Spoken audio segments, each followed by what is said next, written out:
தமிழ் திரையுலகில் ஒரு தயாரிப்பாளராகவும் இயக்குனராகவும் நடிகராகவும் முத்திரை பதித்த திரு ராஜ்கிரண் அவர்கள் நம்மிடையே இருக்கிறார். அவரிடம் பேசுவோம். வணக்கம் சார்.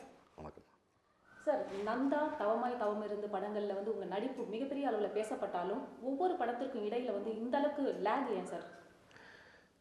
அதாவது இந்த சினிமாங்கிறது மிக சக்தி வாய்ந்த மக்கள் ஊடகம். இதில் நல்ல விஷயம் சொன்னாலும் கெட்ட விஷயம் சொன்னாலும் எதுவும் சீக்கிரம் போய் மக்களை சேரும்.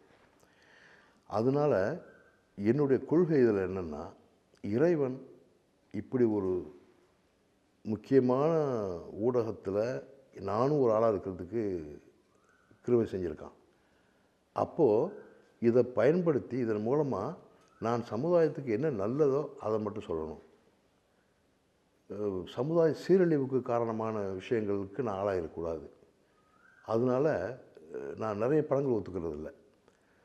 ஸோ இந்த கதையின் மூலமாக இது ஒரு நல்ல செய்தி சொல்கிறோம் அப்படிங்கிற விஷயங்களை மட்டும்தான் ஒத்துக்கிறேன். அதனால தான் ரொம்ப கேப் வரும். நடிகர் ராஜ்கிரணை ஒரு குணச்சித்திர நடிகராகவோ ஒரு அப்பாவாகவோ தாத்தாவாகவோ நாங்கள் பார்த்துக்கிட்டு தான் இருக்கோம். இயக்குனர் ராஜ்கிரண் இப்போ என்ன பண்ணிட்டு இருக்காரு? அவர் எப்படி அவர் வெளிப்படுத்திக்க இருக்காரு? இயக்கத்துக்காக 2 ஸ்கிரிப்ட் ரெடி பண்ணிக்கிட்டு இருக்கேன். ஒன்று கணவன் மனைவிக்குள்ளான உறவை பற்றிய ஒரு கதை. இன்னொன்று இன்றைக்கி இருக்கிற ஒட்டுமொத்த சமூக பொருளாதார அரசியல் நிலைமைகளை வேறு மாதிரி மாற்றி அமைச்சால் ஏழைகள் முன்னுக்கு வர்றதுக்கு வழி இருக்குமா? ஏன்னா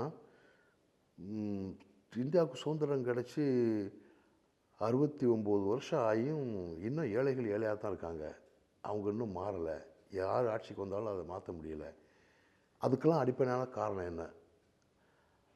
அது சம்பந்தமான பொருளாதார ஆராய்ச்சியாளர்கள், சமூக ஆராய்ச்சியாளர்கள் அவங்க எல்லாரையும் கலந்து பேசி ஒரு விஷயங்களை கொண்டு வந்து இந்த மாற்றங்களை கொண்டு வரணும், பரீட்சார்த்த முறையில் இது பண்ணி பார்க்கணும் அப்படிங்கிற ஒரு கருத்தை சொல்கிற மாதிரி ஒரு படம். அதுதான் மலைக்கள்ளன். அது என்னுடைய செகண்ட் ப்ராஜெக்ட். அது பெரிய ப்ராஜெக்ட். 2ம் ஒர்க்கு பண்ணிக்கிட்டு இருக்கேன். மலைக்கல்லன்றது பார்த்தீங்கன்னா எம்ஜிஆருடைய படத்தோட டைட்டில். ஆமாம். இப்போ நீங்களும் அதே மாதிரி ஒரு படம் எடுக்கிறீங்க. ஒருவேளை அது ரீமேக்குன்னு சொல்லலாமா?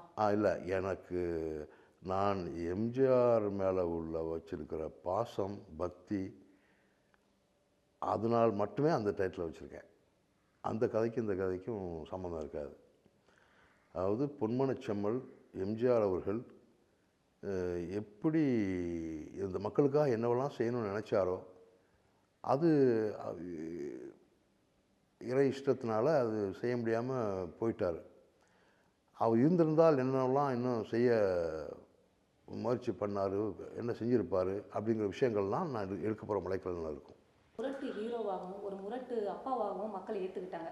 இப்போ நீங்கள் நடிச்சிட்டு இருக்க மஞ்சப்பையில் முரட்டு தாத்தா எந்த அளவில் மக்களை சென்றடையும் நம்புறீங்க சார்? அது உறவுகளுடைய மேன்மையை எல்லாரும் உணர்ந்துருக்கிறோம். உறவுகளில் பேதம் இல்லை. அப்பா பையன், அண்ணன் தம்பி, தாத்தா பேரன், அதில் பேதம் இல்லை. சொல்கிற விஷயங்கள் ஆத்மார்த்தமாக இருந்தால் மக்கள் ஏற்றுக்குவாங்க. அதான் என்னுடைய கருத்து. ராஜ்கிரண் சாரோட ஸ்பெஷல்னு பார்த்தீங்கன்னா ஒவ்வொரு படத்துலையும் எலும்பு கடிக்கிற தாத்தாவாக நடிக்கிற இந்த படத்துலையும் நீங்கள் இப்போவும் எலும்பு கடிக்கிறீங்க. அப்போ இயக்குனர் ராகவன் ரொம்ப ஆசைப்பட்டு அதுக்கு ஒரு சீன் வச்சுருக்காரு. இப்போ உங்கள் படங்கள் வர்றதுக்கு சில காலங்கள் ஆனாலும் ஒவ்வொரு படத்துக்கும் இடைவெளி இருந்தாலும் ஆனால் உங்களை பற்றின அவ்வப்போது சில பரபரப்பான செய்திகள் வந்துக்கிட்டு தான் இருக்குது. இந்த மாதிரி செய்திகளை நீங்கள் கேள்விப்படும் போது நீங்கள் எப்படி ஃபீல் பண்ணுறீங்க சார்? இந்த மாதிரி செய்திகள் இப்போ இந்த மாதிரி நீங்கள் ஏதாவது ஒன்று சொன்னால் தான். மற்றபடி நான் ஒரு குருவி கூடு மாதிரி என்னுடைய குடும்பத்தை அமைச்சிக்கிட்டு அதுக்குள்ளே வாழ்ந்துக்கிட்டு இருக்கிறேன் கடந்த 15 வருஷமாக. எனக்கு வெளி உலக தொடர்புலாம் கிடையாது. வெளி உலக நிகழ்ச்சிகள், புது நிகழ்ச்சி, சினிமா நிகழ்ச்சி எதையும் கலந்துக்கிறது இல்லை. ஒன்று ஷூட்டிங், அதை விட்டால் வீடு. என் மனைவி ஹதிஜா நாச்சியார், என் மகன் நெய்னார் முகமது, மகள் ஜீனத் பிரியா, இதுதான் என் குடும்பம். இவங்களோட இருக்கிறது தான் எனக்கு சந்தோஷம். இதை விட்டு ஒரு எதுலேயும் கவனம் செலுத்துறதில்லை. இப்போ யாராவது நண்பர்களாக பார்த்து வெளிலேருந்து இது போயிருக்கு, அரசியலில் இது போயிருக்கு, சினிமாவில் இது போயிருக்கு சொன்னால் கேட்டுக்குவேன், அவ்வளோதான்.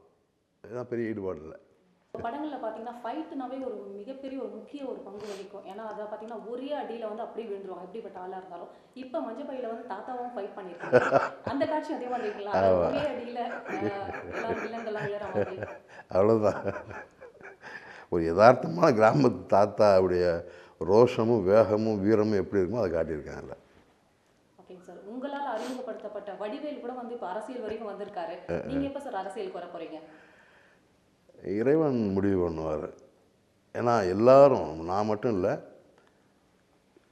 நம்ம நாட்டில் பிறந்த ஒவ்வொரு குடிமகனுக்கும் அரசியலை கவனிக்க வேண்டிய பொறுப்பும் கடமையும் இருக்குது. ஒவ்வொரு குடிமகனும் அரசியலை கவனிக்கணும். ஒவ்வொரு குடிமகனும் அரசியலுக்கு வர முயற்சி பண்ணணும்.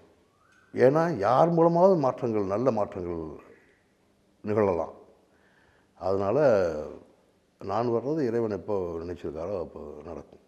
ஓகேங்க சார். இப்போ 90ஸ்லாம் எடுத்துக்கிட்டிங்கன்னா பார்த்தீங்கன்னா 1 கோடி ரூபாய் சம்பளம் வாங்கின ஹீரோன்னு மிகப்பெரிய ஒரு பரபரப்பான ஒரு ஹீரோ நீங்கள். இப்போ திரும்பவும் அந்த மாதிரி ஒரு ஹீரோவாக நான் உங்களை எப்போ சார் பார்க்கலாம்? இப்போ நான் அடுத்து பண்ண போகிற அந்த கணவன் மனைவி உறவு சம்மந்தப்பட்ட படத்தில் நான் தான் ஹீரோ. மலைக்கிழமையும் நான் தான் ஹீரோ.